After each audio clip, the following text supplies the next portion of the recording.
Gonna make Stromboli from the beginning in the hands of an expert Stromboli maker. That's being very nice. And we're gonna get to see this Italian cuisine being made right before our very eyes. Okay, so what's happening here? So I'm just getting the cheese and the meats together, prepared, just near my working area. So when it's time to put the Stromboli together, it's just, I've got easy access. I grabbed some extra, so I'm not going to open it up completely. So I kind of cheated, and I bought dough pre-made, but you can make your own dough. But we decided to do Strombolis last minute, so we have dough that's already been prepared. So saves us some time. And for someone looking to make this for the first time, where did you get your supplies? Where can they get their supplies to make this? Any store. All you need is a rolling pin, a surface to work on, and a knife, and because we're gonna have to cut air vent holes. So a knife for cutting, and I like to brush on my olive oil, but you can use your hands. Okay? Here we So I are. do have to get some flour out. Here are the tools. So I'm going to, don't mind my messy pantry. Wait, do I have the flour? Oh, I have the flour. Okay. So I'm going to stretch out the dough. So you put a little, I cleaned this area off with soap and water and it's dry. So you lay down some flour. Okay. And how much is some? How much did you use? Just a handful? I use like half of a cup, maybe Okay. not even. And then you lay your dough on top of the flour. I'm just going to move this stuff for now because we're going to stretch out this dough. Okay? So then I take my rolling pin. This belonged to my father. And you're just going to stretch out the dough. Sometimes I flip over the pizza dough.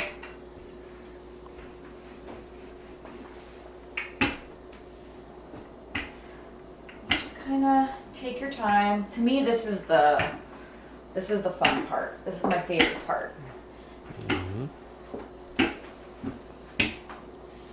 How long do you do that for? Do the edges have to be flattened out? Or I just... to the size you prefer. Like I'm just trying to make a bigger Stromboli because this is going to be our dinner. So this is all we're really having. So you don't want it too thick because you have to fold the dough over to keep all the toppings inside. And I'm just using provolone cheese and a salami, but you can put anything you want in a Stromboli. I've made provolone with spinach and mushrooms and onions, but I'm just keeping it simple tonight. When you're ultimately done, how many people will this feed, approximately? Well, we're making 2. I guess it depends. Like this probably feed 4 or 5 people. But it's more of like I wouldn't say it's a full meal. It's like a picky almost, like an appetizer. But yeah, it should be good for 4 people. Maybe some leftovers. Now I like to put olive oil inside Just a little drizzle. Just a little. And then, you can use your fingers. I like to brush it on. Okay. And then I'm gonna lay my cheese first, my provolone cheese.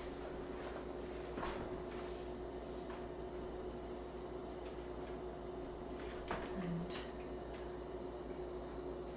I overlap the provolone in the middle.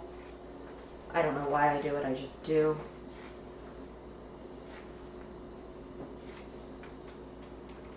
And then you can grab your meat. We're using salami. You could use anything you want.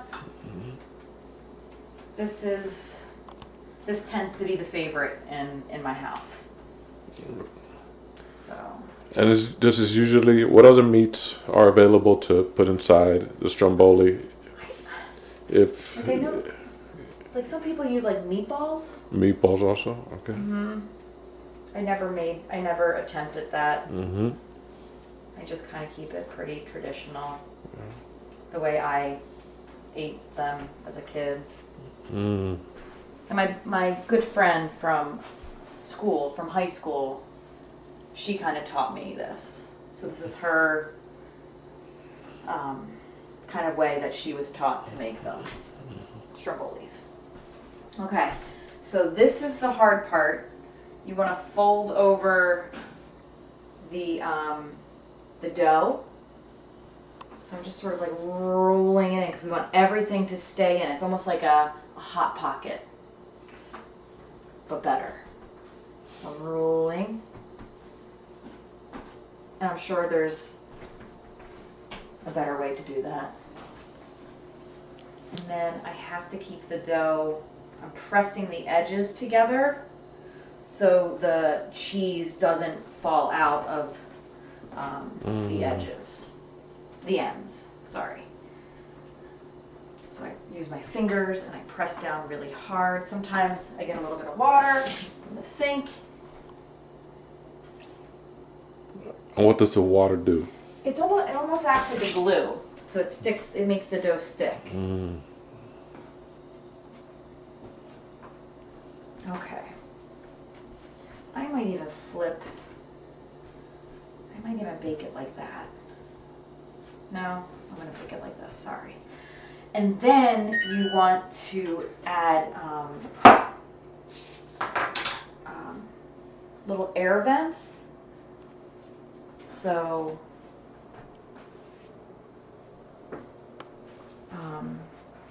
it doesn't like get real big. The air can escape. Mm. Kind of like what you do with a pie. And then I'll grab my sheet, my baking sheet, and then lay it on the parchment paper. You don't have to use parchment paper, it's just easier cleanup. Mm. And then I drizzle on some olive oil. And then I brush it on.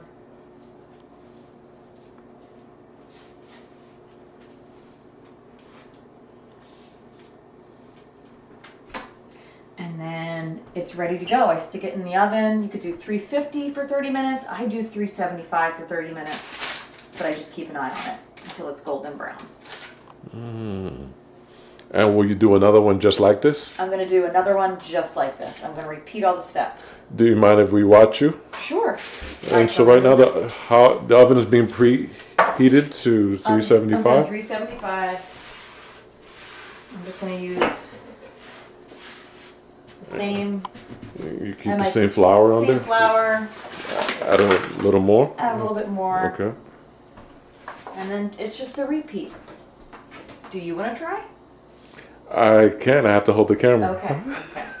All right. Next time. Next time. And then you're getting your roller. Mm-hmm. This is my favorite part.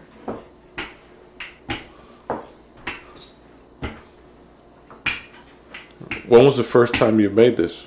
Do you really want to know? Yes. So when I was pregnant, I was craving my best friend Stromboli. And I was at work, and it was all I wanted. And so at work, I emailed her, and from work, and I was like, can you email me back instructions? Like, I need to make a Stromboli. So I would say 2010 was the first time I made a Stromboli. So after work, I went to the store. She taught me all the ingredients, and she wrote in the email step by step how she made her Strombolis. So is this something that would be considered a snack? Is this something that would be considered an addition to another course, or can you just eat it by itself?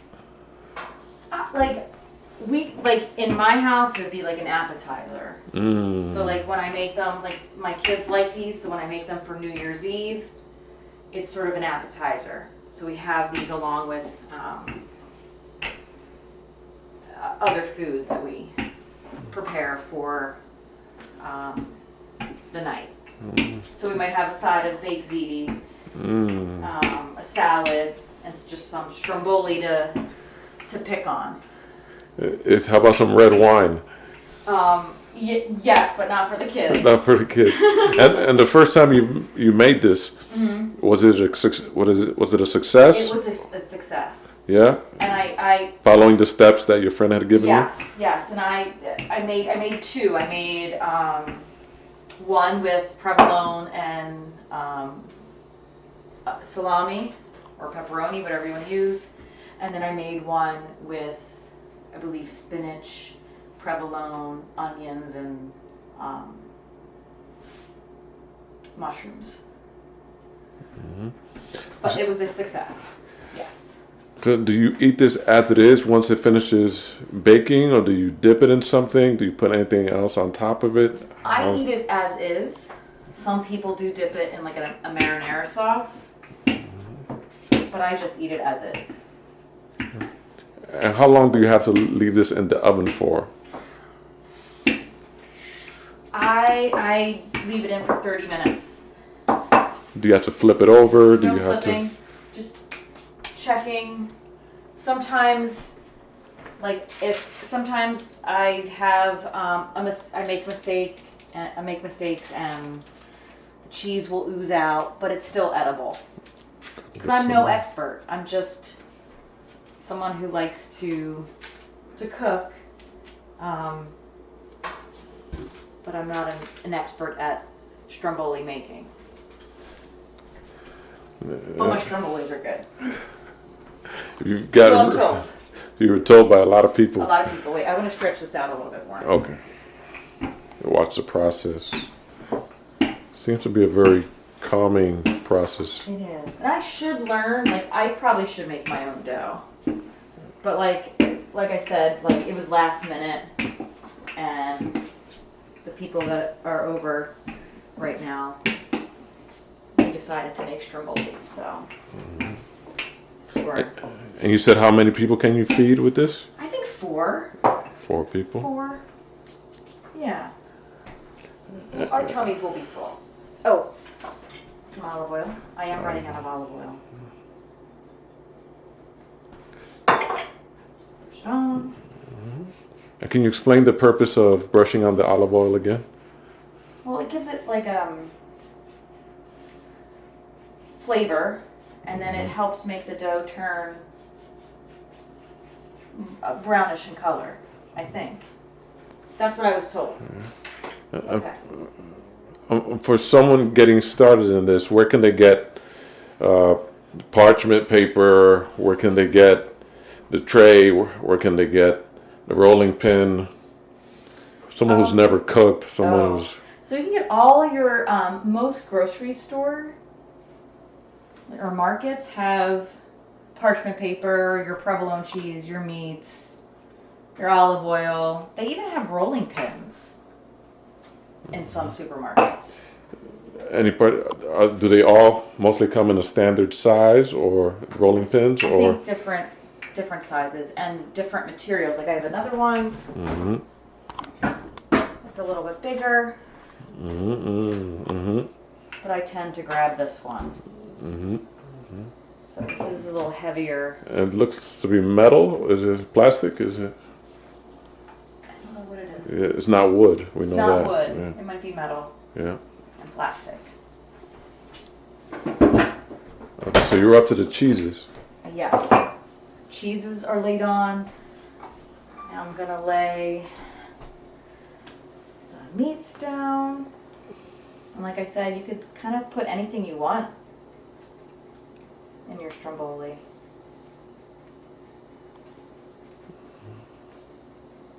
Some people put sauce in theirs. We're gonna have some tomato sauce for dipping. All right. Roll it.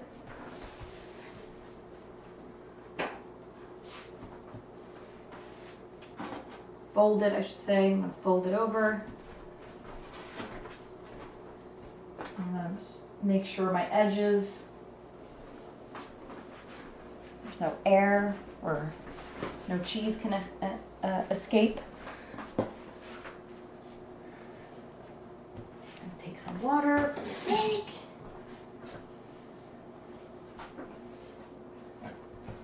Like this part.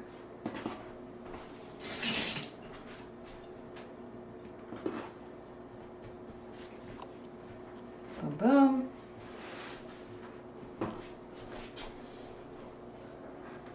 You might have to change your shirt afterwards because you're going to get flour on you, but that's okay. It's part of the process.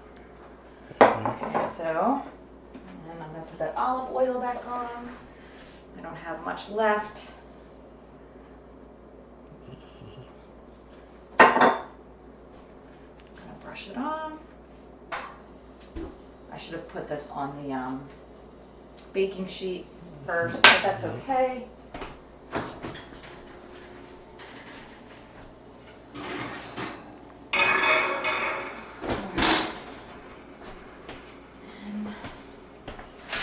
Tray over. Transfer my stromboli. And in 30 minutes, when they come out, we're going to see that they got a little bit bigger. The color's changed, and there should be this like ooziness of deliciousness inside the stromboli. Yeah. When you're placing them on the tray, is there any distance you have to keep them apart, or? I do like 2 inches. About 2 inches. Yeah. Okay. In the oven.